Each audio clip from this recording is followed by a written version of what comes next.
2025년 미국 경제의 두 상징이 정면으로 충돌하고 있습니다. 한 명은 관세는 아름답다며 고립주의 색채 짙은 무역 정책을 밀어붙이는 도널드 트럼프 대통령. 다른 한 명은 글로벌 자유무역을 외치며 이를 정면으로 비판하고 나선 일론 머스크입니다.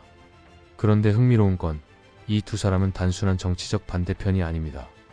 머스크는 지금 이 순간 트럼프 대통령이 직접 임명한 연방 부처 수장입니다. 트럼프 대통령은 올해 초 정부 낭비를 줄이고 효율성을 극대화하겠다며 정부 효율성 부서를 신설했고 그 수장으로 일론 머스크를 임명했습니다. 명목상 머스크는 트럼프 행정부의 팀원입니다. 하지만 현실은 그 반대입니다. 머스크는 트럼프의 관세 공세를 향해 자유무역지대가 이상적이라며 반박했고 심지어 핵심 무역 고문 피터 나바로의 경제학 박사 학력을 조롱하는 발언까지 SNS에서 공개적으로 던졌습니다. 즉, 이 싸움은 단순한 경제 정책 논쟁이 아닙니다. 백악관 안에서 벌어지는 내부 전쟁, 그리고 두 건물의 경제 철학, 세계관, 리더십 방식이 충돌하는 미국 내부의 거대한 균열입니다. 국가의 이익을 최우선시하는 보호무역주의를 밀어붙이는 대통령과 글로벌 협력과 시장 개방을 신봉하는 혁신가가 한 정부 안에서 충돌하고 있는 지금, 미국은 새로운 질문에 직면해 있습니다. 이 둘은 과연 같은 배에 탈 수 있을까요? 아니면 미국은 둘 중 하나를 선택해야 할까요? 트럼프 대통령은 지난 임기에서 보여준 것처럼 관세를 단순한 세금이 아니라 협상 수단이자 정치적 무기로 활용하는데 매우 능숙한 인물입니다. 이번에도 예외는 아니었습니다. 그는 중국, 유럽연합, 수많은 나라들과 막대한 무역 적자를 안고 있다며 그 적자를 해소할 수 있는 유일한 해법으로 관세를 다시 꺼내 들었습니다. 하지만 과거와 달라진 점이 있다면 이번엔 더 강경하다는 점입니다. 트럼프 대통령은 베트남이 미국 제품에 대한 관세를 0%로 인하하겠다는 제안을 해왔음에도 불구하고 이를 협상 대상으로 인정하지 않았습니다.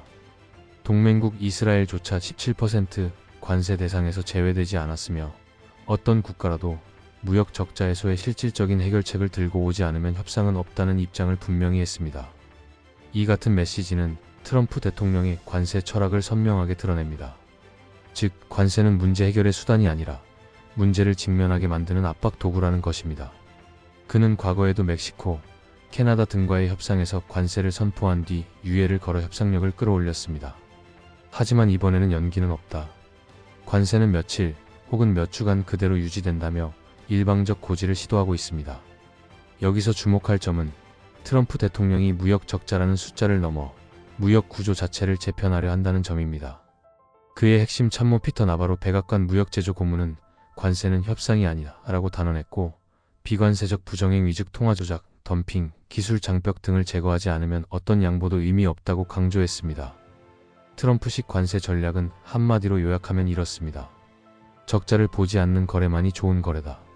이러한 기조는 숫자만 보면 단순하고 명확하지만 글로벌 무역 질서 속에서는 지나치게 공격적일 수 있습니다. 수십 년간 복잡하게 얽힌 무역망과 외교 관계 속에서 트럼프의 방식은 칼로 무 자르듯 단호합니다. 그리고 그 칼끝은 이제 미국 안에서도 반발을 일으키고 있습니다. 그럼 왜 트럼프 행정부의 구성원이자 이견의 당사자인 일론 머스크가 왜 정면으로 반기를 들었는지, 그리고 그 배경에 어떤 경제 철학적 대립이 자리하고 있는지를 살펴보겠습니다. 일론 머스크는 단순히 한 기업의 CEO가 아닙니다. 그는 현재 테슬라와 스페이스X, 뉴럴링크, 더 보링 컴퍼니 등 세계 주요 기술 기업들을 이끌고 있으며 동시에 트럼프 대통령에 의해 신설된 정부 효율성 부서의 장관직을 수행하고 있습니다. 말하자면 민간 혁신가이자 공공행정 책임자라는 이중의 정체성을 가진 셈입니다. 그런데 이 머스크가 자신의 임명권자이자 행정부 수장인 트럼프 대통령의 관세 정책을 공개적으로 정면 비판하고 나선 것입니다. 머스크는 지난 4월 초 이탈리아 우파 정당 회의에서의 화상연설을 통해 미국과 유럽이 모두 무관세 체제를 도입해 자유무역지대를 구축하는 것이 가장 이상적이라고 발언했습니다. 이는 트럼프 대통령의 보호무역주의를 정면으로 반박하는 메시지였습니다. 여기서 멈추지 않았습니다. 같은 날 머스크는 SNS X를 통해 트럼프 핵심 참모인 피터 나바로의 학력을 직접 언급하며 브레인보다 에고가 더 커졌다는 조롱성 멘트를 남겼습니다. 이러한 머스크의 언행은 일회성 이견 표명이 아닙니다. 그는 이번 관세 정책이 단순한 무역 압박이 아니라 미국의 산업 경쟁력과 글로벌 공급망에 직접적인 해악을 끼친다고 판단하고 있는 것입니다. 실제로 테슬라의 경우 유럽과 아시아의 부품 소재망에 의존하는 부분이 많고 관세가 높아지면 결국 미국 내 생산 비용과 소비자 가격이 상승하게 됩니다. 머스크는 이로 인해 미국 소비자가 벌을 받게 될 것이라며 보호무역이 국내 산업 보호는커녕 오히려 글로벌 경쟁력 약화로 이어질 수 있다는 점을 경고하고 있는 것입니다. 머스크가 관세에 반대하는 근본적 이유는 단순한 실리 문제가 아닙니다. 그의 세계관은 철저히 개방, 연결, 혁신 중심입니다. 인간의 화성 이주를 이야기하고 전 세계 인터넷 연결을 추구하며 국경 없는 기술 생태계를 만들어 온 인물에게 트럼프식 국가 중심 경제 전략은 필연적으로 충돌할 수밖에 없는 노선입니다. 그렇기 때문에 이번 갈등은 단순한 내부 분열이 아니라 서로 다른 경제 철학이 한 정부 안에서 충돌하고 있는 이례적인 사건입니다. 대통령이 임명한 장관이 대통령의 정책 기조에 공개적으로 반기를 들고 그것이 다시 정책 혼선과 정치적 메시지 갈등으로 이어지는 상황.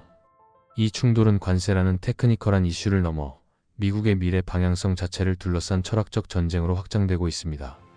도널드 트럼프 대통령과 일론 머스크는 전혀 다른 배경과 철학을 가진 인물들입니다. 트럼프 대통령은 제조업 보호와 무역 적자 해소를 중심으로 한 국가주의적 경제 전략을 강조해왔고 머스크는 국경을 초월하는 기술과 혁신, 자유로운 글로벌 공급망을 기반으로 기업을 성장시켜 온 인물입니다. 그런데 이 두 사람이 지금 같은 정부 아래에서 그것도 대통령과 장관이라는 관계로 맞서고 있다는 점은 매우 흥미롭고도 상징적인 상황이라 할 수 있습니다. 트럼프 대통령이 머스크를 정부 효율성 부서의 장관으로 임명한 것은 표면적으로는 연방 정부의 비효율을 민간 기업의 감각으로 개혁하겠다는 의지가 담긴 인사였습니다. 머스크가 가진 민간 영역에서의 혁신성과 경영 감각이 정부 조직에도 긍정적인 자극이 될 수 있다는 판단이었을 것입니다. 하지만 실제 결과는 전혀 다른 방향으로 흘러가고 있습니다. 머스크는 정부의 구성원이 된 이후에도 트럼프 행정부의 보호무역 정책을 정면으로 비판하고 있습니다.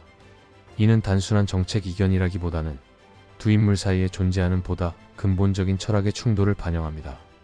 트럼프 대통령이 관세를 통해 무역 상대국을 압박하고 미국의 무역 수지를 개선하려는 방식은 국가가 주도하는 전통적인 힘의 정치에 가깝습니다. 반면 머스크는 민간의 자율성과 국제적 협력, 기술 생태계의 자유로운 흐름을 중시하며 관세가 오히려 미국의 혁신을 훼손할 수 있다는 우려를 표하고 있습니다. 결국 이 갈등은 미국 경제를 누가 어떤 철학으로 이끌어야 하는가에 대한 질문으로 이어집니다. 트럼프 대통령은 강한 미국을 외치며 자국의 이익을 중심에 놓고 세계와 협상을 벌이려 합니다. 반면 머스크는 미국이 글로벌 기술의 중심으로 남기 위해선 자유로운 시장과 개방된 협력이 필수적이라고 믿고 있습니다.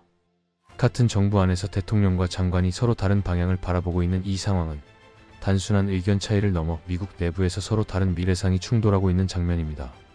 그리고 이 충돌은 앞으로의 미국 경제 전략, 나아가 국제 질서 속 미국의 위치에까지 큰 영향을 미칠 수 있는 신호로 해석됩니다. 트럼프 대통령이 다시 한번 고율 관세 카드를 꺼내들자 시장은 즉각적으로 반응했습니다. 뉴욕 증시는 발표 직후 이틀 연속 큰 폭으로 하락했습니다. 특히 글로벌 공급망에 민감한 기술주와 소비재 종목들이 타격을 입으면서 투자자들의 불안 심리는 빠르게 번졌습니다. 이는 단순한 단기 조정이 아닌 향후 관세 정책의 장기화 가능성을 반영한 것으로 해석할 수 있습니다. 시장은 관세 자체보다 그 관세가 던지는 정치적 메시지에 더 민감하게 반응하고 있습니다. 미국이 다시 한번 무역 장벽을 높이고 있다는 신호는 투자자 입장에서 예측 불가능한 행정불안을 리스크로 작용합니다. 특히 관세가 실제로 부과될 경우 미국 내 소비재 가격이 오르고 이는 인플레이션 압력을 다시 자극할 수 있다는 점에서 우려의 목소리가 커지고 있습니다. 국제사회 역시 긴장하고 있습니다. 베트남, 인도 등 일부 국가는 미국산 제품에 대한 자국 내 관세를 자발적으로 인하하겠다는 제안을 트럼프 행정부에 전달했습니다. 이는 선제적 양보를 통해 무역 마찰을 피하고자 하는 외교적 접근이라 할 수 있습니다. 하지만 백악관은 단순한 관세 인하만으로는 협상의 조건이 되지 않는다는 입장을 분명히 하고 있습니다. 특히 피터 나바로 고문은 이건 협상이 아니라며 통화 조작, 덤핑, 기술 장벽 같은 비관세 장벽 해소가 우선되어야 한다고 강조했습니다. 더욱 인상적인 장면은 미국의 전통적 동맹국인 이스라엘까지 이번 관세 대상에 포함되었다는 점입니다. 17%에 달하는 관세가 부과되자 네타냐후 이스라엘 총리는 직접 워싱턴을 찾아 트럼프 대통령과 회담을 가졌습니다. 그간 어느 정도 예외적 지위를 누려온 이스라엘조차 이번에는 관세 앞에서 예외가 되지 않았다는 점은 트럼프 대통령의 이번 조치가 얼마나 원칙적이고 단호한지를 보여주는 상징적인 사례입니다. 결과적으로 이번 관세 정책은 단순한 경제적 조치가 아니라 미국이 세계와 어떤 방식으로 소통할 것인지에 대한 방향성을 드러낸 행보로 볼 수 있습니다. 그리고 이러한 강경 노선은 국내외적으로 상당한 파장을 일으키고 있습니다. 미국 내부에서는 증시와 소비자 심리가 흔들리고 있고, 국제사회에서는 예측할 수 없는 미국의 무역 전략에 대한 불신이 커지고 있습니다. 그 중심에서 대통령의 정책을 공개적으로 비판한 정부 장관이 존재한다는 사실은 매우 이례적인 상황입니다. 머스크의 공개적인 반발은 시장과 외교 무대에서도 미국이 하나의 목소리로 움직이지 않고 있다는 인식을 심어주고 있습니다. 이는 트럼프 행정부의 정책 추진력에도 일정한 부담으로 작용할 수 있으며 향후 협상의 정당성과 일관성에도 영향을 미칠 수 있습니다. 도널드 트럼프 대통령은 다시 한번 세계를 향해 선을 그었습니다. 그가 말하는 관세는 단순한 수단이 아닌 미국 중심의 무역 질서를 재편하려는 정치적 의지의 상징입니다.